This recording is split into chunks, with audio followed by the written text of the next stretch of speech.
So, welcome to this really weird ass episode. But, so I needed to dye my hair really badly, and it's really f***ing boring to do by yourself. So, figure I'd talk to you beautiful people. So what we're gonna do is, my man over here is going to attempt to send me on phantom rants on purpose. Now, this is very easy to do, so it's not going to take a lot of effort on his part. And he knows some of the core things that bother me. So, I know that it doesn't really look like it right now, but my hair actually is pretty faded. The lighting is just really good. Thank you, HDR on my camera.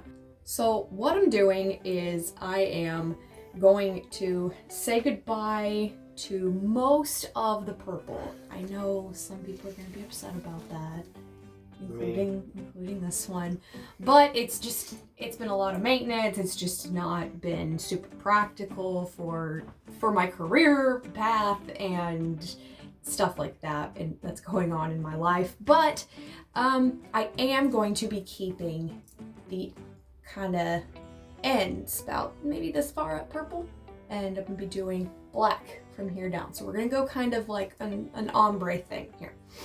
And so I will be using XMONDO color by Brad. Boitano. He calls him Brian Boitano. Brian Boitano. Brad Mondo. Brian Boitano. And Overtone for the black. They're both demi-permanent colors. They're supposed to be actually really good for your hair, and I've used both of these brands before and I really like them. So, but I'm a dumbass and forgot to get gloves. So again, so yeah, this is we're going pretty ratchet today, but first I need you to help me.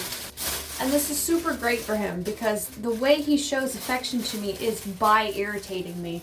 So this is just right up his alley. We're gonna have a grand old time with this. But as anybody from my past would tell you, it is very easy to send me on a phantom rant. No, so basically today we're just gonna do completely unscripted.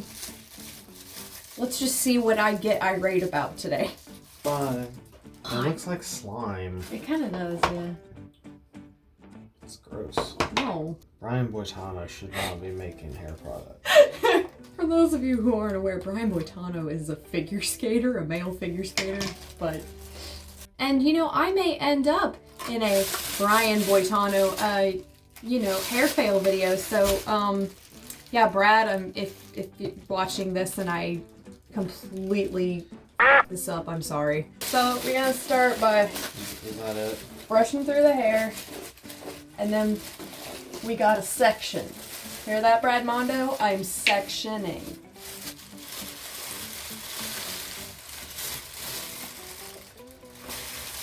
So, the sectioning is going to be a little ghetto here, along with everything else. Bobby pins. Brought to you by Tums. I keep my stuff in weird places, don't judge me. Okay. I keep her stuff in weird places. So, I've never done like an ombre thing before. I've only seen a couple of people attempt it on the internet. And so, this could go horribly wrong, and I'm just really hoping that's not the case. But if it does, we can fix it. Alright, so we're gonna start with the color down here so that I can blend the darker color down into it. That's the logic that I'm going with. Alright, so have at it. What are we getting irate about today? You should treat Carlotta with the respect she deserves. Okay, so let's be real here. Now, it depends on how you play Carlotta as to, like, respect she should be giving. Because, okay, the way I've always kind of interpreted Carlotta, because I haven't just done character analysis of Christine, despite what some people might think. The thing about Carlotta is it's like you can't actually play her just as a bad singer. Like, because if you play her as if she is a bad singer, and that's why everybody is like, ugh, oh my god, we need Christine, you know, whatever. Well, that doesn't make any sense. Because how did she get to be where she is? Like, how did she get to be the prima donna if, like, she absolutely could not sing? That makes no sense. So. I mean, there's one option. So, I mean, my theory with Carlotta is she had, like, good technique. Like, she was, you know, officially trained and all that and everything, but my thought is maybe she didn't have good musicianship. Like, she just completely, like, ignored dynamics and, like, just kind of ran through the arias like a train and, you know, just didn't put a whole lot of... And just maybe, like, everything she did was just really overblown and obnoxious because she just thought so highly of herself or whatever. So she just didn't really think about that kind of stuff and was more preoccupied with herself than the actual music. So that's my kind of theory. Now, in the way of respect, I personally don't respect prima donnas. Anybody who gets that, you know, just high on themselves about stuff, I can't stand it. It irritates me.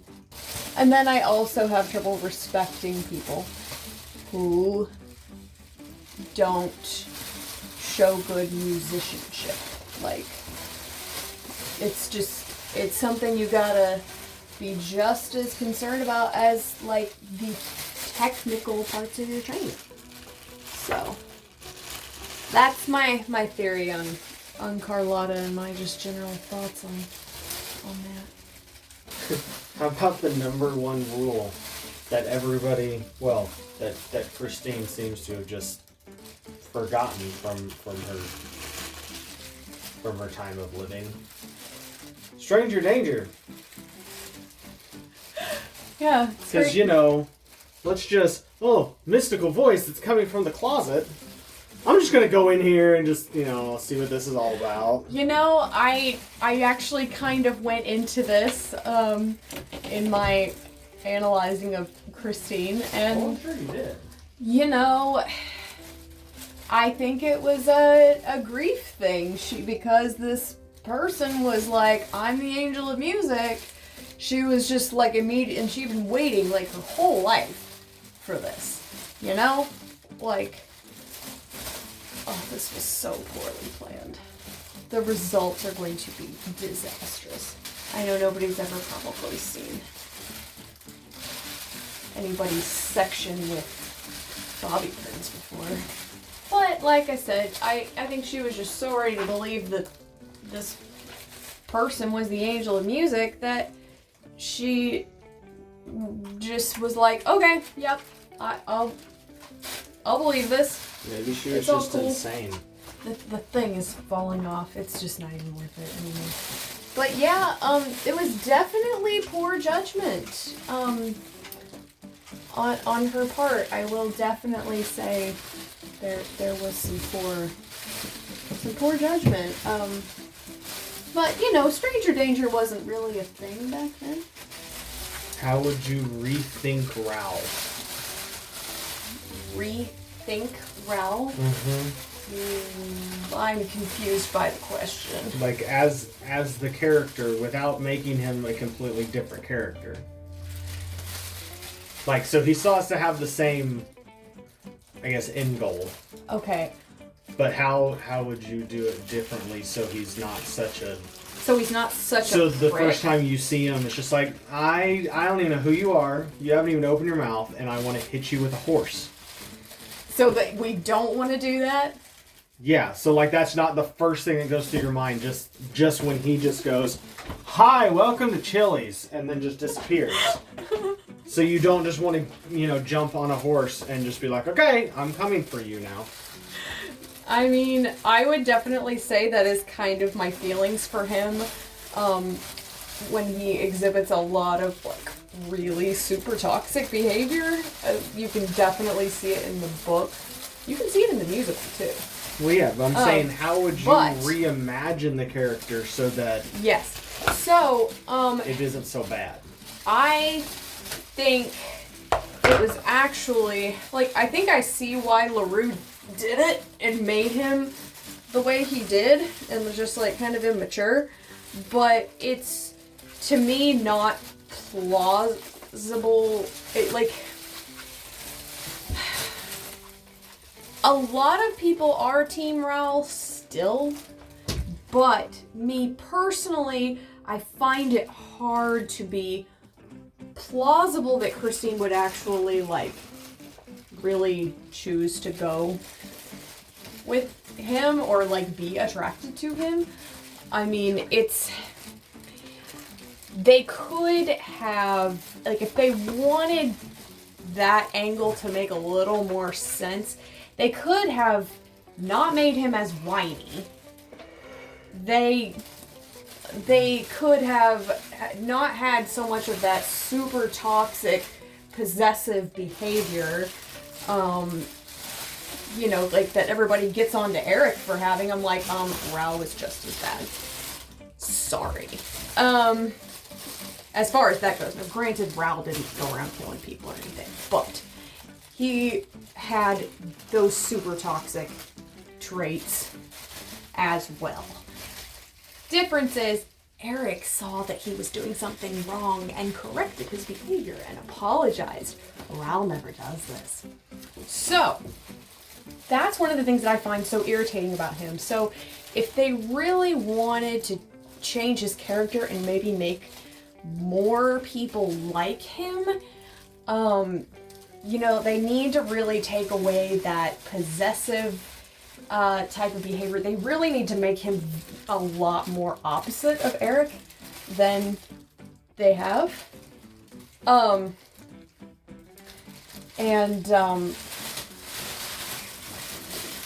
Just also get rid of just that super sense of entitlement. Like, he really does have that upper class entitlement complex, which is really annoying, and maybe it wasn't at the time when LaRue wrote the story, or maybe LaRue really was trying to make people irritable with him as well, so that there was more of a struggle in the fan base itself of, who should we be siding with here?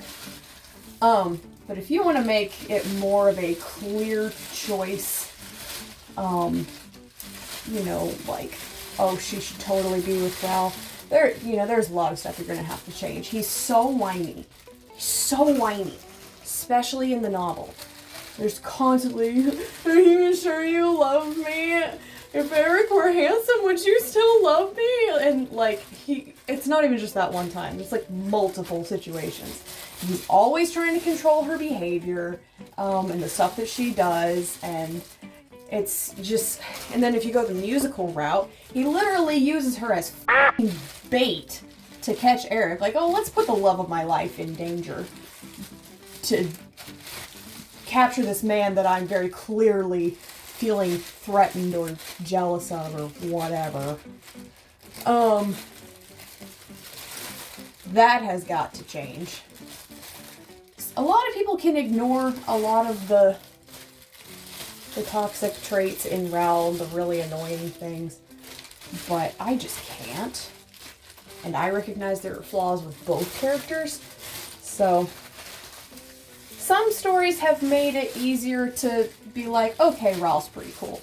Surprisingly, the Argento film actually made it pretty easy to side with Ralph. Granted, that's also because they made Eric into a complete psychopath in that one. Like, no redeeming qualities. He's just right. So some people have done it and they've changed him and made him a little more likable. Which I'm okay with, because I don't like the idea that, like, okay, do I wish that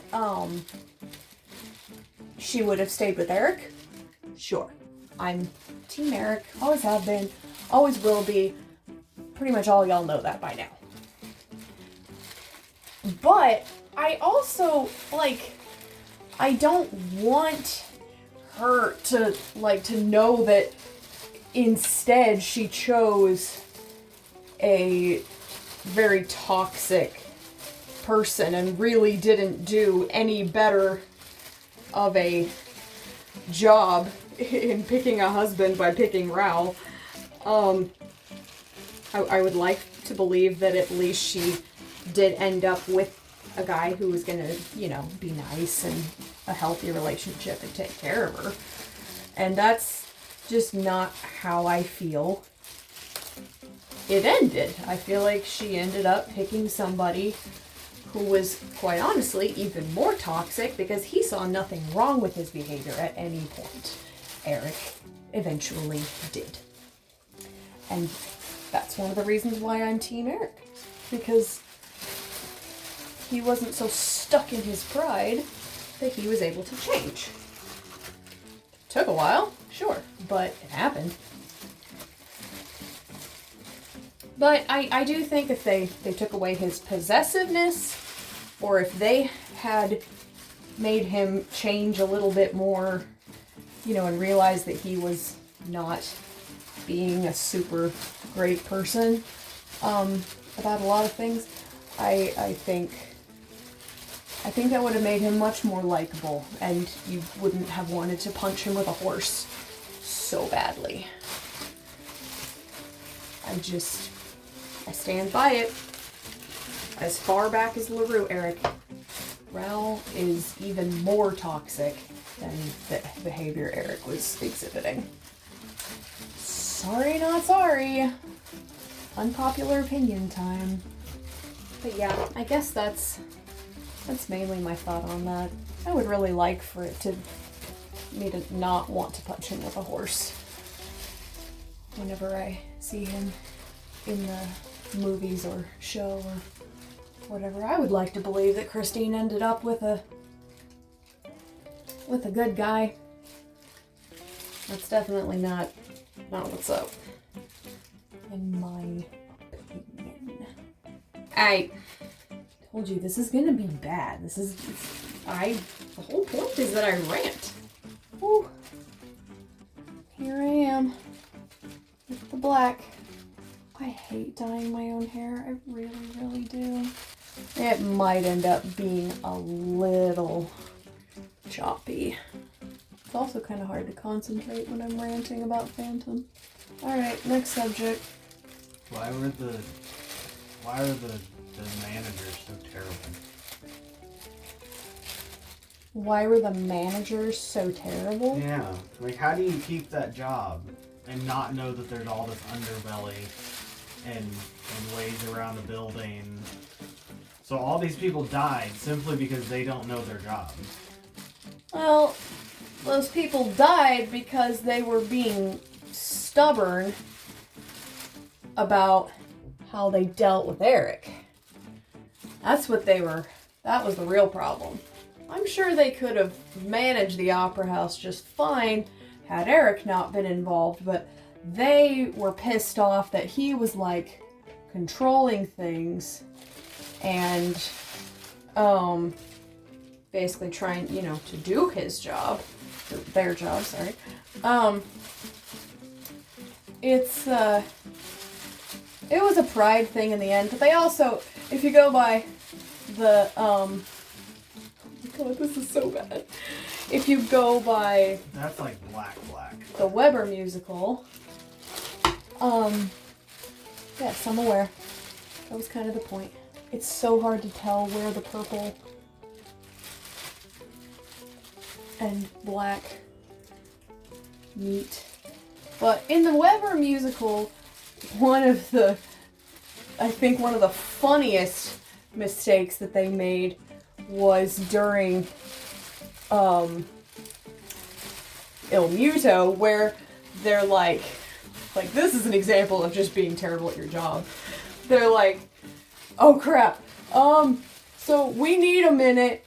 Here's the ballet from Act 3 of this freaking opera, which is not supposed to happen for probably like another hour. I don't know. Like,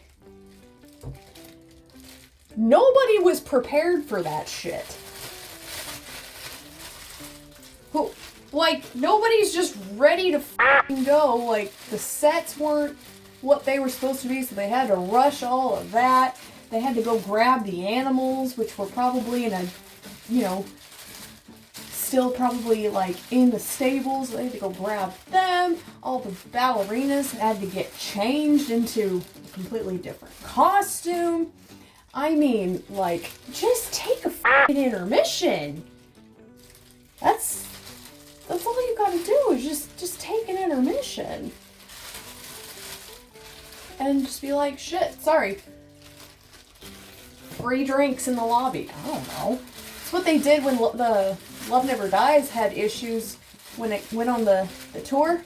When it came here to Oklahoma, like, they had a serious problem where something happened backstage, and they had to kind of call a little bit of an intermission.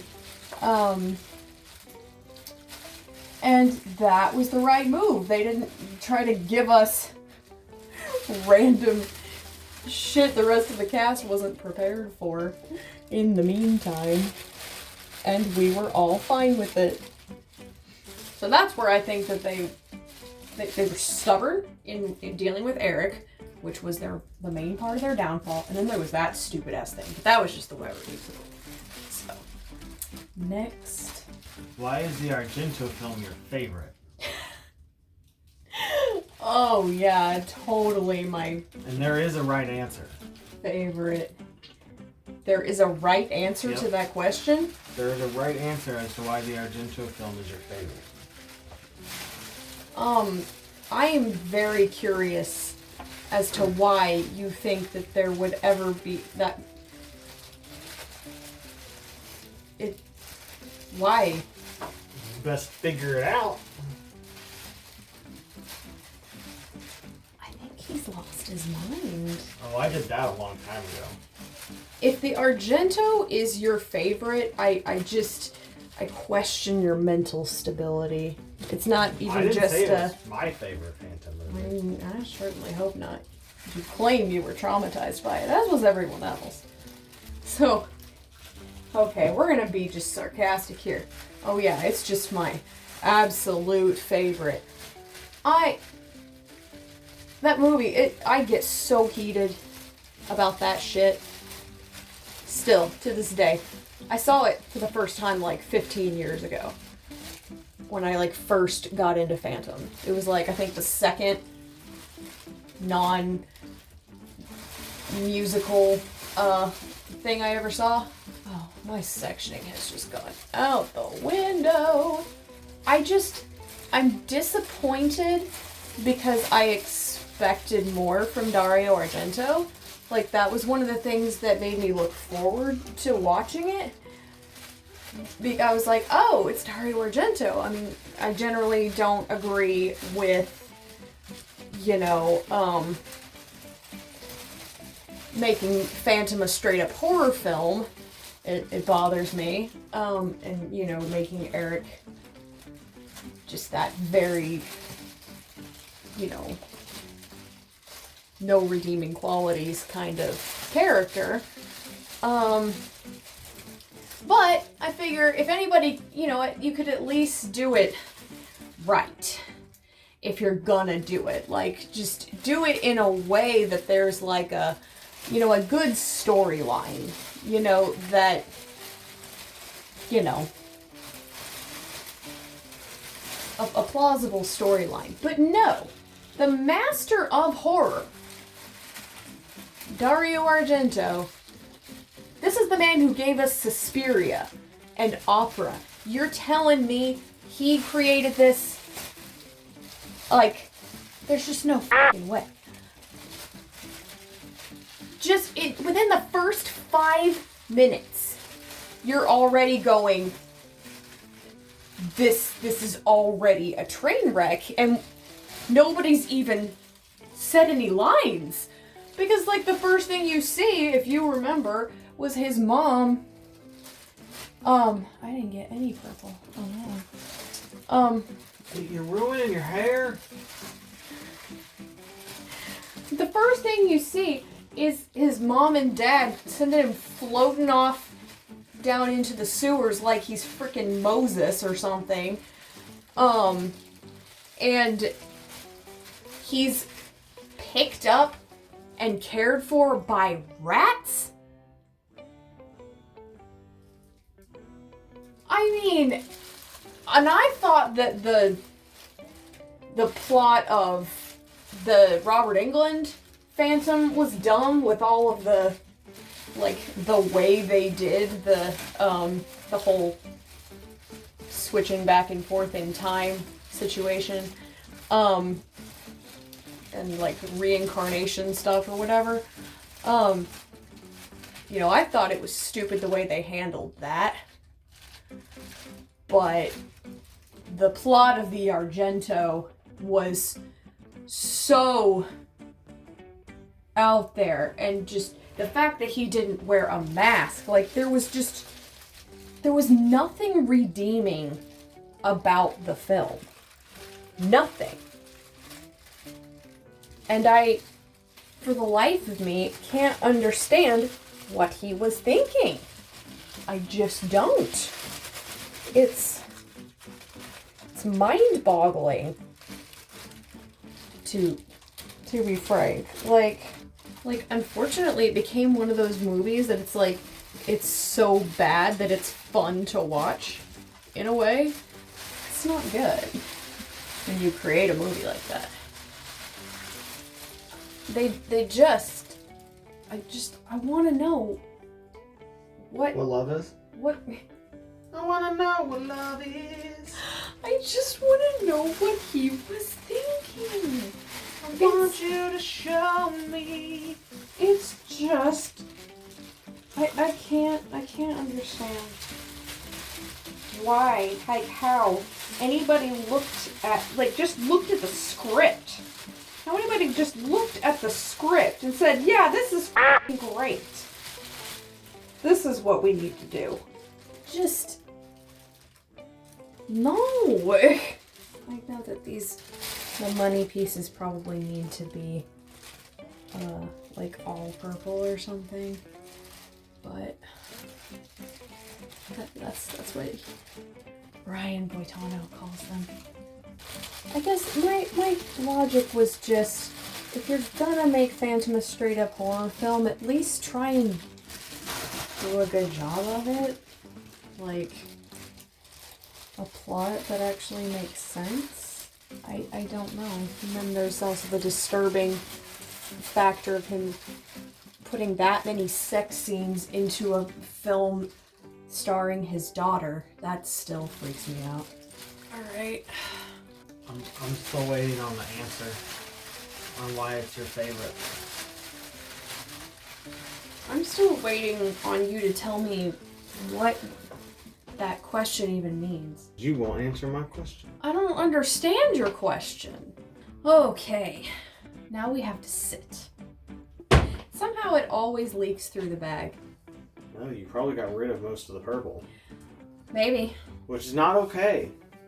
We're gonna have to go to a salon, like, today.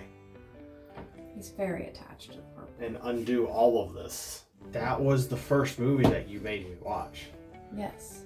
on Valentine's Day last year. Oh. Yeah. Okay, it has sentimental value. Yeah. So. Like I said, there is a right answer. There's only one right answer. Not very good at trick questions. Next question. If you could rewrite Phantom of the Opera as an anime, well, how would that go?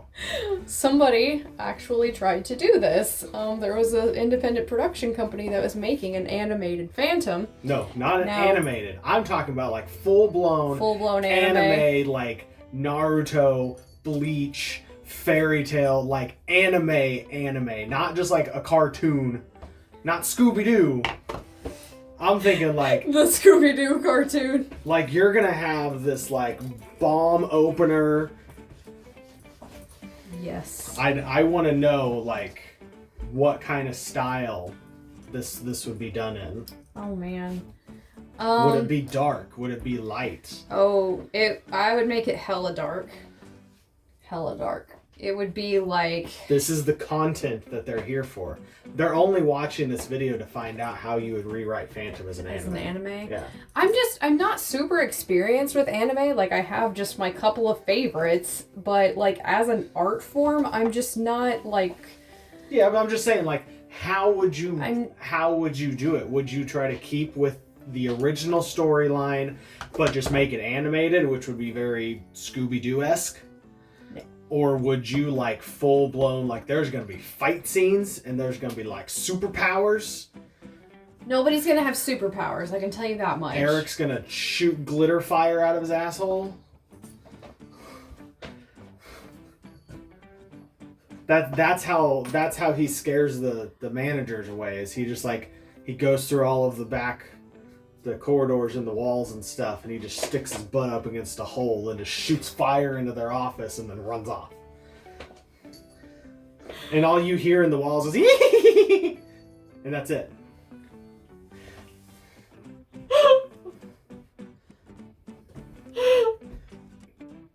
Oh my god. People I choose to fall in love with. Well, I'm very interested in your interpretation of Phantom as an anime. I mean, I was thinking more like Death Note or Black Butler style situation. I mean, technically, Black Butler, there are powers. Okay, but primarily the Butler is like insanely strong and like can't die. But Eric, he didn't. Like half the point was he was not the being with powers that. Well, I know he was the underdog. Like it was everyone's mind was blown because they're like, wow, this stuff he was doing was so complex and just crazy that we actually thought that it was a ghost or angel of music or whatever, when in reality he was just a genius. I think giving him superpowers takes away from the fact that he was just a genius. He's like Batman. Eric's like Batman. He's just okay. So Eric can't have any type of power. She's gonna be like Batman, Tony Stark. Yes. Maybe like Green Arrow or Hawkeye, where his power is more just heightened skills and smarts. Yeah. That's basically the direction that we would go. Then what about Raoul? I don't know. That's not an acceptable answer. See, I told you, I'm just not super well versed in anime. Yeah, but see, you are making it. I am a nerd in other How long ways. do you want me to make this? 15. Like I would want to go like a more like a Death Note animation style, and like the darkness of Death Note or Black Butler, just set in a different time period, it'd be still set in the 1800s. And I like what Masm did when they basically made their anime Phantom game. I would honestly want it to be like that.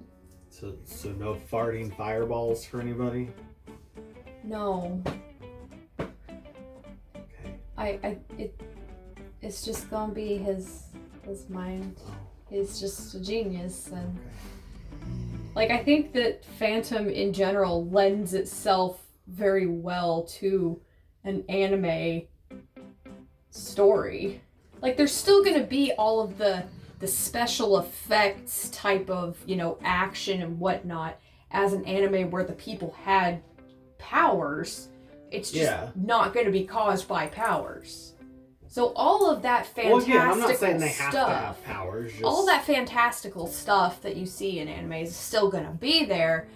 It's just caused by something more real. See, I was gonna, of course, I'm not sticking to like a storyline.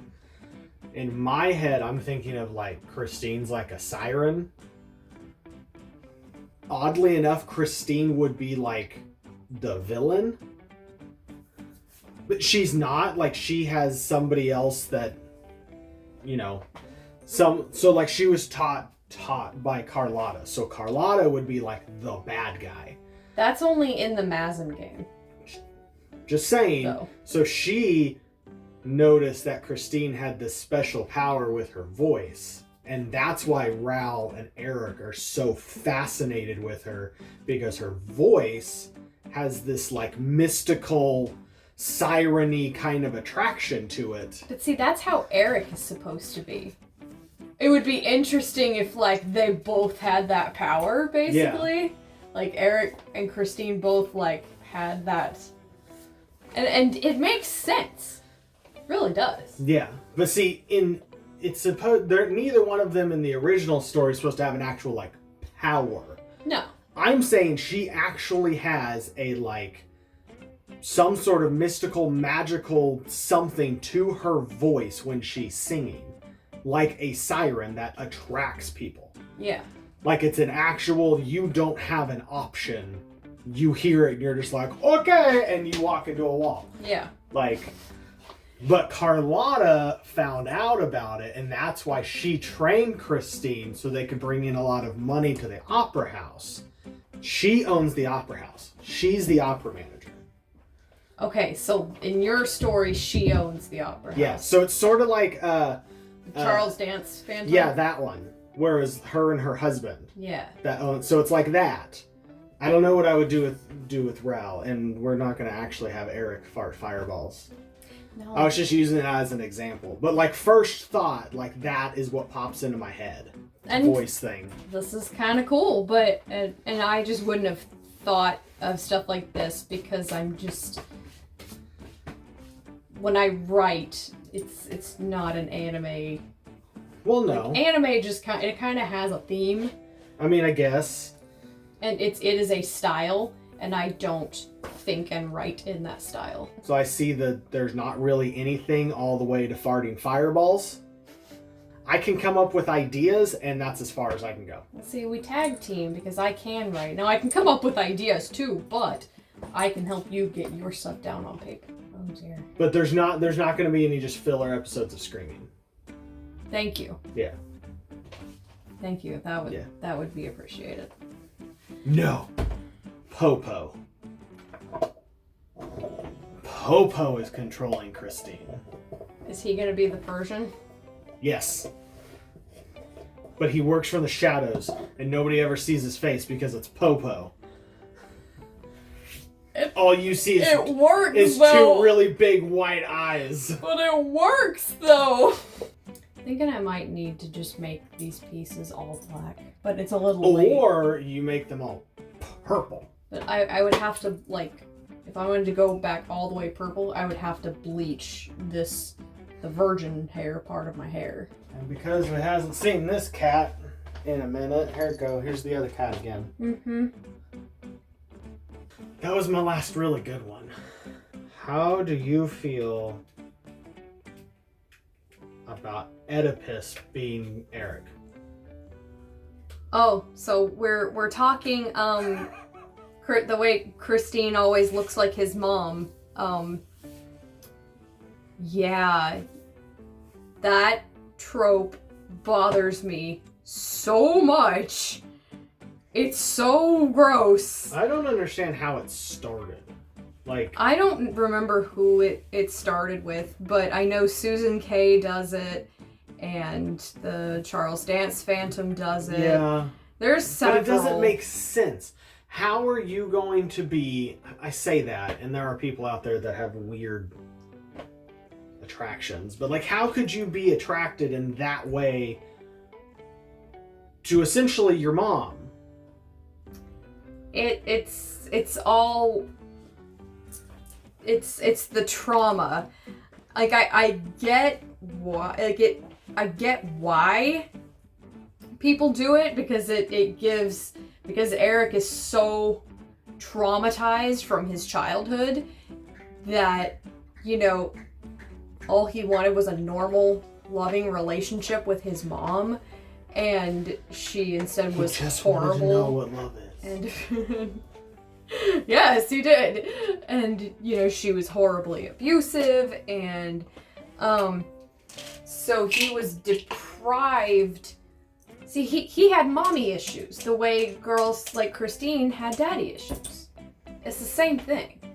Yeah, except girls with daddy issues don't find somebody who looks like their father. Some girls probably do. Those girls don't have any teeth. But I get it. And they have stripper names like Glitter or Chastity. I get it. I just don't agree with it. I think it's gross, and it takes away from... I just don't get it. Him actually being in love with her, as opposed to his attraction to her being purely based on trauma from his childhood. Jesus Christ, what was that?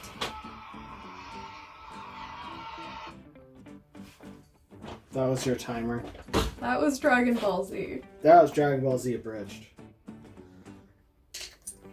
Right, so, yeah, on that one, I think it's gross. I think it needs to stop. And just quit it. Get some help. No. Stop it. Get some help. We're done with Christine looking like his mom. It's f***ing weird. Some Jerry Springer shit up in here. Well, it's time to rinse this out. Let's see how badly I f***ed this up. Alright, friends, and here is the reveal. Okay, so it's a little different than I kind of anticipated. I completely forgot how dark the super purple Radmondo color was. I have used it before and did it all over when my hair was all purple. And it is quite a bit darker than the kind of almost pink purple that I had before. But I am not mad at it at all. I think it blends like a lot better than the just that I had before. Now I have washed it once in between, and a little bit of the rich black overtone faded. But the parts that did stick, I think blend with the purple really well and give it just kind of a shine. Now, had I used permanent dye, which is not what Overtone is, it might have stuck a little bit better, because what happens with permanent dye is it lifts the pigment that's already in your hair first and then deposits the color, which is one of the things that makes it not very good for your hair, because you have no idea what level developer that you are getting in those boxes, and it could be completely way too much for you. But these are demi-permanent colors, which means they just deposit color. Now, if I had bleached my hair first, it would have been significantly darker. But I am trying to get away from that and restore the health of my hair. So I might just kind of do it. I might do it again at some point with the black. This is the rich black Overtone dye. But still, I think that it fades in a lot better than it did. And there's like actually kind of some dimension to the purple. It's not all the same purple. Like you still see some of the older Overtone purple that I have been using before I started using the Brad Mondo. Especially like in the camera, it looks really cool, and I think this is going to be a better balance for me as a performer and some of the adulting stuff that I have to do right now with boomers that aren't going to super appreciate people with purple hair and just pull it back and all they're going to see is the black brownish color. I used to, when I was younger, use box dye for my black hair. I used to have all black hair. This was most of high school and several years afterward. And it was like the darkest black you could possibly imagine because it was a permanent color box dye. I'm so sorry, Brad Mondo. But so that was like blue black, like the blackest you can possibly go. Like if there's a level 0, which I think there is, that's what color my hair was all over. And that's kind of what I wanted here, but at the same time, it's something that I knew I wasn't realistically going to achieve because I did not bleach my hair first. I'm not mad at this at all. And I've got the money pieces there that still have purple on it, Brad Mondo. Like I know about it, that I went about this like the completely wrong way when I was dyeing it, but regardless, I think it turned out really, really well. Like I'm happy with it. There's definitely some technical imperfections, but anyway, thank you guys for going on this little journey with me. I know that me ranting about Phantom while I was doing it kind of helped pull a little bit more of your attention. I know y'all all here for Phantom, not for me, so we did a little combo for this video. And if you would like this to be a series where I try new colors with my hair while my boyfriend or somebody else provokes me into intense Phantom rants, I will happily do that. So, thank you very much for joining me. Link to merch is in the description. We've got really awesome stuff in there. Also, fun thing is if you buy merch and you tag me in it on Instagram with the hashtag littlelottewanders, then you will get a shout out in my next video. Now, we actually had a Phantom friend do this, and I thought I saved the picture, and I can't find it now, and I feel so bad. So if that was you ordered a hoodie. If that was you, please, please, please upload it on Instagram or tag me again on Facebook, and I will get you up here. Thank you so much for your support. I love y'all. Stay fantastic with pH, and keep your hand at the level of your eyes. Brad Mondo, please don't hate on me too bad.